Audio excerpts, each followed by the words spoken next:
গর্ভবতী মায়েরা শরীর কিভাবে বন্ধ করবেন আর না করলে সন্তানের কি ক্ষতি হতে পারে, অনেকেই বিষয়টা জানে না। অনেকে রয়েছে আগে যেইভাবে লাইফ লিড করতো গর্ভবতী হওয়ার পর ঠিক একইভাবে চলে, যার কারণে সন্তান ক্ষতিগ্রস্ত হয়।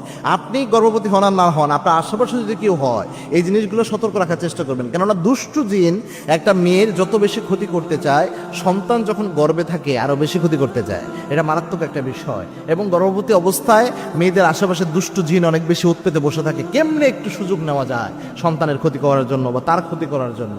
এটা কিন্তু মারাত্মক বিষয়। সন্তান যেন ভালো থাকে এবং সন্তান যেন সুন্দরভাবে পৃথিবীতে আসে, এটার জন্য অবশ্যই কয়েকটা নিয়ম মানবেন। তার মধ্যে এক নাম্বার হচ্ছে, আর যাই করেন আর না করেন প্রিয় বোনেরা, আয়াতুল কুরসির আমল এই সময় একদিনও মিস করবেন না।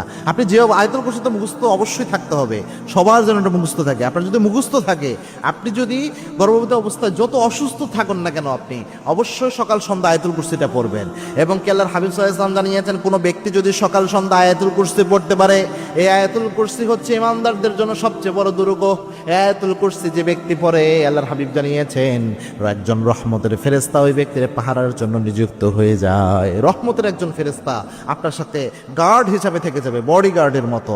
কোনো দুষ্টু জিন আপনার আশপাশে ফিরতে পারবে না তার জন্য। সুবহানাল্লাহি বিহামদি। আয়াতুল কুরসি। 2 নাম্বার হচ্ছে 3 কুলের আমল করবেন। 3 কুলের আমল করবেন। কুল হুয়াল্লাহু আহাদ, কুল আউযু বিরাব্বিল ফালাক, কুল আউযু বিরাব্বিন নাস। এই 3টি সূরা তিনবার করে পড়বেন। প্রথমে কুল হুয়াল্লাহু আহাদ একবার পড়বেন, কুল আউযু বিরাব্বিল ফালাক একবার পড়বেন, কুল আউযু বিরাব্বিন নাস একবার পড়বেন। এই যে একবার করে 3বার হলো, হাতের মধ্যে ফু দিয়ে পুরো শরীর মাসাই করবেন। আবার পড়বেন কুল হুয়াল্লাহু আহাদ, কুল আউযু বিরাব্বিল ফালাক, কুল আউযু বিরাব্বিন নাস।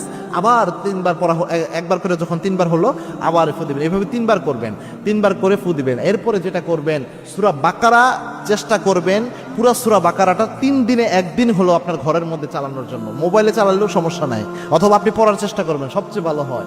সূরা বাকারা যেই ঘরে একবার পড়া হয়, 3 দিন পর্যন্ত দুষ্টু জিন ওই ঘরে উকি দিতে পারে না। সুবহানাল্লাহি বিহামদি। অথবা মিনিমাম না পারলেও সূরা বাকারার শেষ 3 আয়াত পড়বেন, এটাও জরুরি। সূরা মুমিনুনের শেষ 4 আয়াত পড়বেন।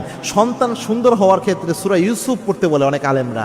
এক্ষেত্রে সন্তান সুন্দর হয়, চেহারা ভালো হয়। সুবহানাল্লাহি বিহামদি। এই আমলগুলো করবেন। মনে রাখবেন, শরীর যদি বন্ধ না থাকে, তাহলে কিন্তু দুষ্ট জিন আপনার সন্তান হওয়ার পরেও সন্তানকে স্পর্শ করে ক্ষতি করতে পারে, এবং আপনি গর্ভবতী অবস্থায়ও সন্তানের ক্ষতি করতে পারে দুষ্ট জিন, যদি সে চায়। এজন্য আল্লাহর উপর তাওয়াক্কুল করে এই আমলগুলা করবেন। পৃথিবীর কোনো দুশ্মন, কোনো দুষ্ট জিন আপনার কোনো ক্ষতি করতে পারবে না।